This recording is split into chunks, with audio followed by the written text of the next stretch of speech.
অনূর্ধ্ব-19 Asia কাপে স্বপ্নভঙ্গ বাংলাদেশের। দুবাইয়ের দ্য সেভেন্স স্টেডিয়ামে সেমিফাইনালে পাকিস্তানের বিপক্ষে এক পেশে হার দেখেছে আজিজুল হাকিম তামিমের দল। ব্যাটিং ব্যর্থতা আর বোলিংয়ে ধার না থাকায় ম্যাচের শুরুতেই কার্যত ছিটকে যায় বাংলাদেশ।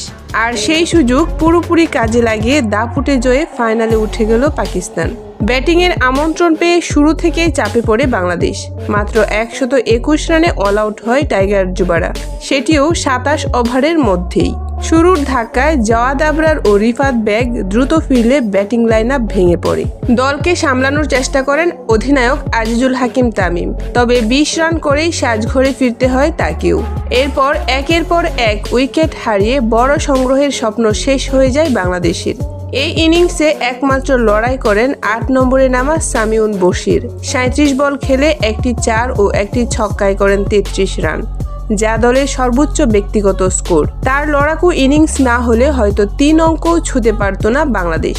122 রানের সহজ লক্ষ্য তাড়া করতে নেমে পাকিস্তান শুরু থেকে আত্মবিশ্বাসী ক্রিকেট খেলে। 63 বল হাতে রেখেই 8 উইকেটের বড় জয় তুলে নেয় তারা। সামির মিনহাজ করেন অপরাজিত 69 রান, উসমান খান যোগ করেন 27।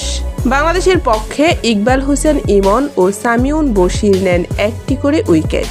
এই জয়ের মাধ্যমে অনূর্ধ্ব-19 এশিয়া কাপের ফাইনালে পৌঁছে গেল পাকিস্তান, যেখানে 21 ডিসেম্বর তাদের প্রতিপক্ষ চিরপ্রতিদ্বন্দ্বী ভারত। অন্যদিকে ব্যাটিং ব্যর্থতা ভুলে ভবিষ্যতের দিকে তাকাতে হবে বাংলাদেশের যুবাদের।